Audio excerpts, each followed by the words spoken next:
when no one's watching, I work harder than when they're watching.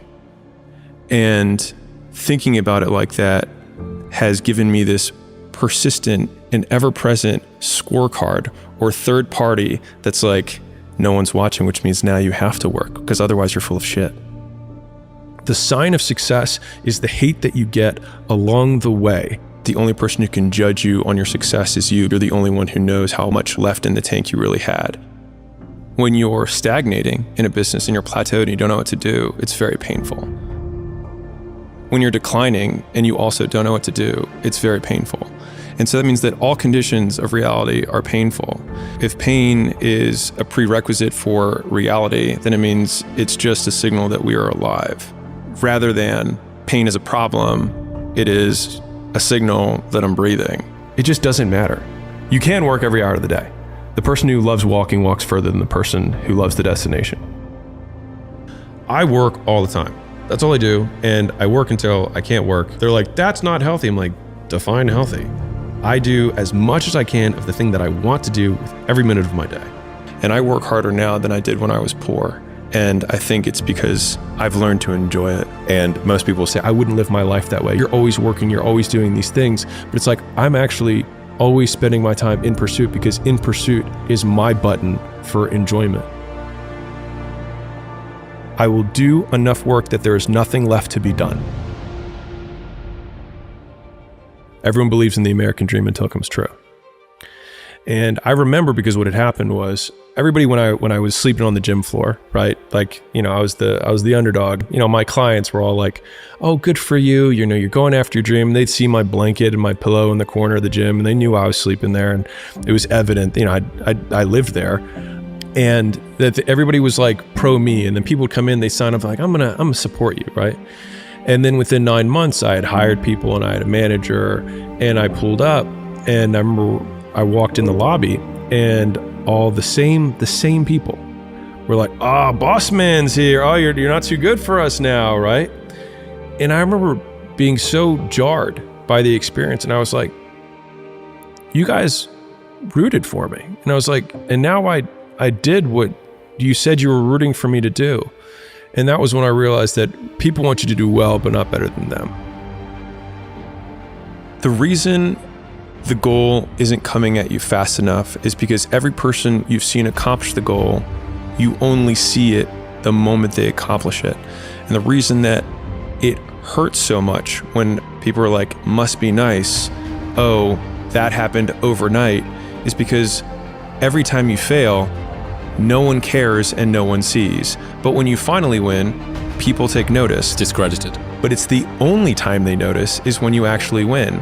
And so to even further reinforce the point, the fact that everyone looks like an overnight success means that the 10 years where they sucked, no one saw. And so the fear that you have about people noticing the fact that you fail is ridiculous because they're barely going to notice when you succeed. The difficulty with personal development and entrepreneurship is that you don't know when the end is coming, but you still need to fight. And the only certainty that I can give you is that it's the same thing that every other person who got through that period went through. But I think the thing that everyone who's listening lacks is the context on how hard work is, not in that it's complex, but just in that it's a continuous and unending focus on one thing and noticing the details that separate mediocrity from greatness. And if you're like, I don't know what the difference between those two things is, that is the opportunity that hard work reveals. And most people expect that is hard work because that's the hardest they've worked, not the amount of hard work that is required in order to get the level of outcome that they say they want or that they expect. And until you get great, because as soon as you get great at one thing, you realize just the tremendous amount of hours and work that it takes to be great at one thing. And then there's this oh shit moment that I can express personally, which is you realize that there's so few things that you can be great at. And then the discipline comes down to saying, what are the 2 or 3 things that I can be really good at in my life? Because it will take me 5 to 7 years to be exceptional at this one thing. I am okay being a beacon of relentless hard work. And that's the never-ending cycle of excellence. Oh, I just have to figure out what to do. When I wake up every day, there's only one voice I have to listen to. And so then it's like, just do it for me. Yeah, we need to be reminded more than we need to be taught. It's one of my favorites. There have been so many times in my life where I knew I needed to do something, and then I filled all this extra time not doing that thing. And then the moment I did it, I was like, wow, that took way less time than I thought it was going to take.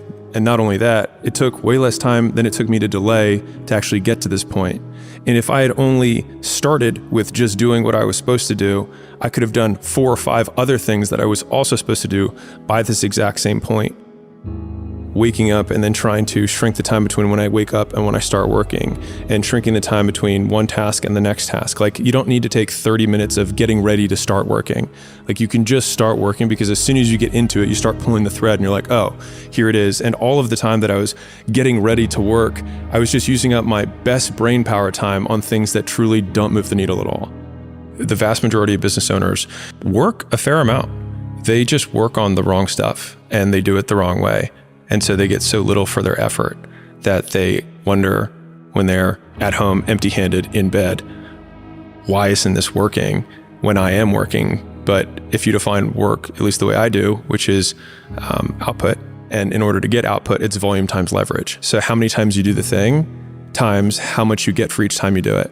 And so that is the, do you work smart or do you work hard? It's you do both. You do as many reps as you possibly can, and you do it with the most leverage possible. So if I make 100 phone calls, the leverage that I can have there would be how skilled I am. So if I make 100 calls, I might get 10 times more. And so I worked more, I had more output than somebody who has less skill.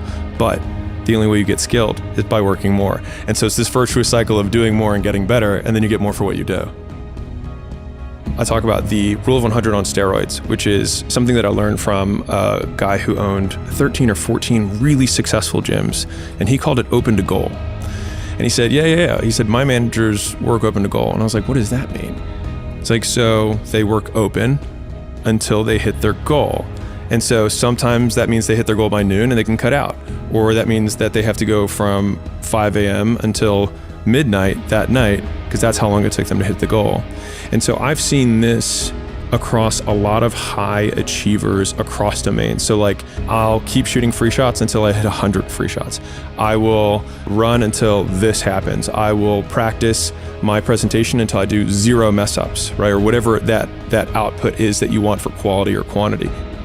And the more times you do what is required to get what you want, the more times you get what you want. When no one's watching, I work harder than when they're watching.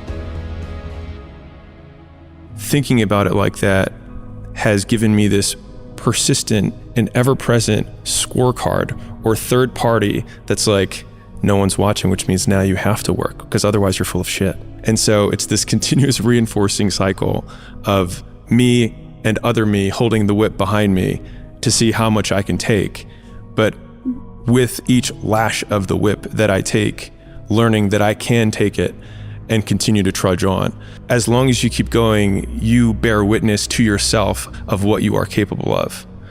And I find that incredibly satisfying in the trenches of misery when you have to go through it. Hard work is the goal. And so it's not like work hard so that X, because as soon as you have a so that, then the X is the thing. But if the goal is to work as hard as you possibly can, then the only real output we have is who we become along the way.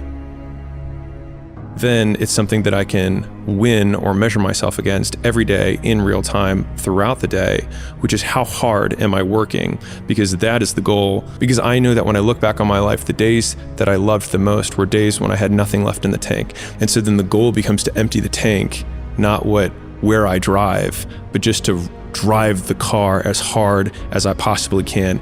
And that means that in the beginning, it's just straightaways and just seeing how high I can rev the engine. But as I become more advanced, it's like, all right, well, now we've got turns, and then it's turns in elevation, and then it's turns in elevation without guardrails because we have risk. And so when I think about how hard I want to work, the interesting thing about that is that the only person who can judge you on your success is you, because you're the only one who knows how much left in the tank you really had. There's this huge time delay between when we start behaving in a way that a winner behaves and when we start winning. And the problem is that the bigger the mountain you're trying to climb, the bigger the W you're trying to get, typically the more delayed it is between the lag. Yeah, between when you start behaving like a winner and when you start being a winner. And most people don't get the fast enough feedback loop to know that they're on the right path when they are taking these first steps in the right direction, because they have this really big goal, but they forget that with that really big goal comes the even longer delay that it takes to get there. When you're growing in a business, it's very painful. When you're stagnating in a business and you're plateaued and you don't know what to do, it's very painful. When you're declining and you also don't know what to do, it's very painful. And so that means that all conditions of reality are painful. And so if pain is a prerequisite for reality, then it means it's just a signal that we are alive. And so in thinking about that, rather than pain as a problem, it is a signal that I'm breathing, and then becomes irrelevant. You know, in the beginning, you're like, I feel bad. And then you think that that should weigh on the decision of whether you do the thing that you're supposed to do. And then you start realizing that you can do the thing even though you don't feel good about it. And you start hypertrophying it. But I think the ultimate version of the hypertrophy, when the muscle becomes a tendon or it just becomes fused, is when you don't even consider how you feel. It's just not a thought. You just do it. Champions just interpret anxiety as excitement. And if you're excited to go up, then you're like, I'm amped, versus I'm stressed. But it feels the same. The way you frame it totally changes how you feel when you're stepping on stage. But my 2 cents of, if you are feeling lots of anxiety, it means you need to practice more. That's just my 2 cents. And that comes for everything, whether it's to have a meeting or give a presentation or write an email or do a book. Like if you feel nervous before you release it, then you probably didn't work on it enough. And I think the reality is that most people, to get not anxious about whatever they're doing, you have to do it so many times that by the last time you're doing it, you're bored of it. Like you don't even want to see the thing again. When you're sick of it is the point where you'll have no adrenal response to the stimulus because you've seen it so many times. You could do it in your sleep because you hate it at this point. And if we think of confidence as the percentage likelihood of what we think is going to happen will happen as a predictive metric, then in order to be more confident, we want to have more proof that what we think will happen. And so the easiest way to do that is to do it a lot of times. And so it would be reasonable to say that you're confident that it will go the way you want because it has gone the way you've wanted. The leading indicator of a successful person is the ability to act